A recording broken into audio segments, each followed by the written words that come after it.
채팅하다가 약 든단 말이에요. 채팅하다가 이 뇌가 고쳐지는 게 아니잖아요. 안녕하십니까, 디지털 정신분석 TV입니다. 오늘은 뇌와 관련된 질문입니다. 정신과에서 왜 MRI를 찍느냐고요? 질문 읽어드리겠습니다. 정신과에서 MRI를 찍는 이유는 무엇인가요? 기질적인 이유로 신체 증상 때문에 정신병에 걸리는지 유무를 확인하기 위함인가요? 또 다른 이유가 있나요? 우울증의 유무를 알 수 있나요? 정상이 나오면 우울증이 아닌 건가요? 제가 여러 번 이야기를 했지만 정신의학 자체는 생물 정신의학이에요. 그래서 뇌 속에 있는 어떤 물질을 규명해서 병의 원인을 찾고자 합니다. 연구를 계속하고 있죠. 얼마 전에 그 뉴스에서도 뇌에 있는 물질들 중에 조울증을 일으키는 물질을 찾았다고 보도도 몇 번 나왔어요. 2016년에 고려대에서 조울증 원인을 찾았다고 뉴스에 나온 겁니다. 와, 그럼 치료에 좀 진전이 있겠죠. 그런데요, 2017년이 됐어요. 2017년에 서울여의대에서 조울증 원인 찾은 겁니다. 와, 이제 원인 두 가지가 한꺼번에 밝혀졌다. 와, 치료 진전이 있겠죠. 2018년이 됐어요. 울산과학기술대에서 또 조울증 원인을 발견했어요. 원인이 너무 많잖아요. 원인으로 지목되는 것이 너무 많을 때 저는 이런 생각이 들어요. 그 아가사 크리스티 여사의 그 오리엔트 특급 열차 살인 사건이라는 작품이 있어요. 열차 안에서 어떤 사람이 살해를 당하는데 승객들 전부가 알리바이가 다 있는 거예요. 그러니까 어떻게 죽었는지 알 수가 없잖아요. 나중에 조사를 하다가 추리 끝에 알게 된 그 승객들 전부 다 공범이었다. 이런 이야기가 있습니다. 그 모든 승객이 공범이라서 모두 다 알리바이가 있다. 원인으로 작용하는 게 너무 많다. 그럼 이거 전부 다 원인이 아닌 거 아닌가 하는 그런 생각도 좀 들기도 합니다. MRI를 촬영하는 것은 우울증과 관계된 이 뇌의 변화를 보기 위한 것일 거예요. 그렇게밖에 생각되지가 않죠. 정상이 나오면 어떨까요? 여기에 대해서 의학이 어떻게 답할지는 모르겠어요. 이런 일이 있습니다. 미국 코넬대에서 데이비 실버스웨이그라는 박사가 팀을 꾸려가지고 조현병 환자들을 모으고 정상인들을 모아서 뇌 MRI 촬영을 했습니다. 이 실험을 통해서 조현병 환자의 뇌하고 정상인의 뇌하고 어떤 차이가 있느냐 이걸 구분하기 위해서예요. 그런데 이게 웬걸? 뇌 영상을 촬영을 했는데 조현병 환자들이라고 해도 정상인의 뇌와 차이가 없는 거예요. 다만 차이가 있다면 이 구역별 혈류량의 차이만 있었던 거예요. 뇌 상태가 정상이다. 그러면 조현병 진단을 받은 사람들은 완치 판정을 받을 수 있을까요? 그것도 아닐 거란 말이에요. 그럼 여기에서는 이제 의사의 재량으로 치료 유무가 결정이 되겠죠. 저는 이 뇌 문제로 신경증 문제가 판단된다고는 생각하지 않아요. 온라인상에 여러 가지 자료가 있죠. ADHD 같은 것도 이게 뇌 질환이다 해가지고 사진 찍어서 올려놓고 우울증에도 뭐 전두엽 손상 같은 그런 것이 있다고 근거들을 제시하곤 하는데요. 만약 촬영하게 된다면 그걸 가지고 좀 비교를 해보시는 게 좋지 않을까 해요.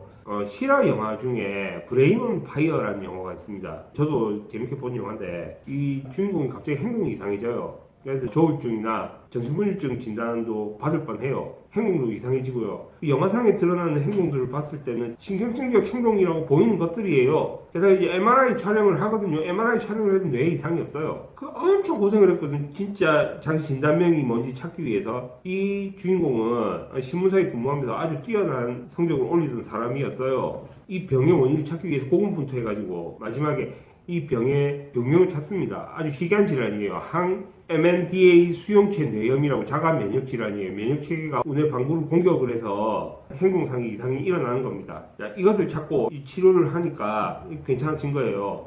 그런데 이런 경우에도 이 MRI에서 확인이 안 됐단 말이에요. 그래서 이 신경증 유무를 정말 뇌 변화로 관찰할 수 있는. 그런데 이 뇌 문제로 정신질환 유무를 판단하는 게 정신의학 전통이란 말이에요. 게다가 뇌를 건드려가지고 치료하는 방식도 존재하죠. 노벨상 탔던 전두엽 절제술 같은 경우에도 치료적이라고 해서 노벨상 줬는데 결과적으로 이게 치료가 아니라는 게 밝혀졌죠. 인권 탄압이 그런 식으로 돼가지고 그건 이제 역사 속으로 사라졌고, 요즘에도 뇌를 직접적으로 건드리는 뭐 레이저 시술 같은 게 있는 걸로 알아요. 그런 경우에는 이제 수술비도 되게 비싸죠. 보통 약물 처방을 하잖아요. 이 약을 두고 화학적 전두엽 절제술이라는 말도 해요. 이 약이 뇌를 건드리니까 그런 말을 하는데, 이 약이 좀 지나치다 보니까 이 약물이 개발돼서 관리자는 괜찮았는데 환자들은 막 박탈감 같은 걸 느끼고 그랬다고 하는 역사도 있습니다. 플로르프로마진을 개발했을 때 그런 일이 있었어요. 물론요, 이 뇌에 발생하는 종양이나 뇌경색 같은 질환을 검토하기 위해서는 이 MRI 촬영이 꼭 필요하죠. 그런데 이 신경증 문제를 MRI로 확인한다? 저는 여기에 대해서는 찬성이 안 되는 입장이고요. 사실 그 뇌 자체가 문제라고 하면요, 이거는 어떻게 뭐 약을 처방한다든가 아니면 뭐 상담을 한다든가 해도 어떻게 할 수가 없습니다. 그 행동 통제 자체가 되지가 않아요. 왜냐, 이게 생물학적으로 결정된 그 상태가 정상이라는 거잖아요. 예를 들어서 아까 제가 그 영화 이야기했죠, 브레인 온 파이어. 그 영화에서도 약도 먹어보고 진정제 먹어보고 조울증 약 먹어보고 할 거 다 했단 말이에요. 할 거 다 했는데 행동이 통제가 되지 않아요. 왜? 생물학적 원인이 있으니까, 뇌를 공격하는 면역 체계가 있으니까 이것 때문에 행동 조율이 되지가 않는데 이게 약으로 다뤄지지 않는 거란 말이에요. 상담으로도 못 다뤄요. 이런 경우에는 정신질환을 상담으로 다룰 수 있는 것은 이 정신역동 체계에 대한 설명이고요. 그 행동에 대한 의미가 에너지 처리 관계하고 연결되면서 이제 효과가 나타나는 것이니까 좀 그런 생각이 들어요. 뇌 문제로 정신질환 유무를 판별한다는 것은 저로서는 지금은 납득이 되지 않습니다. 물론 뇌 문제는 계속적으로 의학에서 주장은 하고 있어요. 그런데 아닌 사례들이 많단 말이에요. 이게 예외 사례도 있지만 정신질환에 시달려도 생활 잘하는 사람들도 있단 말이에요. 그런 경우에는 이 뇌가 정말 정신질환의 원인으로 기능하느냐, 거기에 대해서 질문을 좀 많이 던져봐야 된다 생각을 합니다. 물론 저 역시도 이제 그 리비도 이론 연구하면서 뇌 문제에 대해서 나름대로의 관점은 가지고 있어요. 서프라이즈 같은데 보아도 그런 거 나오잖아요. 그 어떤 그 우등생이 머리가 아파가지고 의사한테 진료를 받았는데 뇌가 없더라. 프랑스에서도 그런 치료 사례가 있어요. 어떤 공무원이 두 아이의 아빠예요. 무릎 치료하려고 병원에 갔는데 어떻게 사진 찍어 보다가 뇌가 없는 게 발견이 된 거예요. 뇌 척수액만 이렇게 차 있고. 그런데 멀쩡하게 치료돼서 다시 일상생활로 돌아가는 뭐 그런 일들도 있습니다. 프로이트를 좀 자세히 읽다 보면요, 이 정신병 역시도 신체 문제로 발병하는 경우가 있어요. 뇌 문제가 아니에요. 이걸 자꾸 뇌 문제로 몰아붙이니까 우리가 흔히 말하는 그 번아웃 증후군 있죠. 번아웃 증후군을 다르게 어떻게 표현하냐면 두뇌 피로증이라는 말도 쓰는 것으로 알아요. 모든 걸 뇌 쪽으로 이렇게 몰아가니까 이게 하나의 선전 방식인가 하는 생각도 들어요.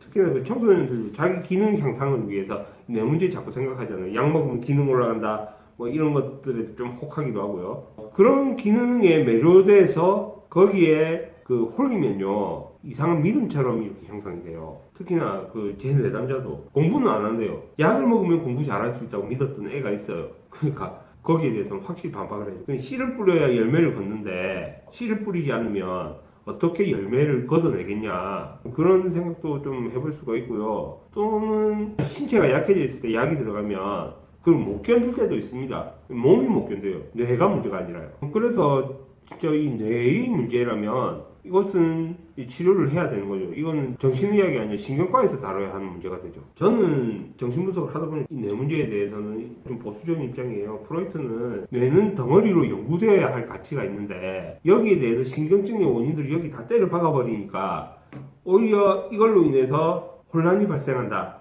그런 식의 이야기를 한 적이 있어요. 뇌는 정신질환의 원인이 아니다라고 이렇게 못을 박아요. 저도 그렇죠. 저도 디지털 정신분석을 하는데 이 약물 복용하다가 채팅하다가 약 뜬단 말이에요. 채팅하다가 이 뇌가 고쳐지는 게 아니잖아요. 결국에는 이 MRI로 뇌를 촬영한다는 것으로 신경증을 발견할 수 없다고 생각해요. 앞으로도 계속 그럴 겁니다. 예. 그러면 오늘 영상 여기까지 하도록 하고요. 영상이 도움이 되셨다면 구독, 좋아요 부탁드립니다.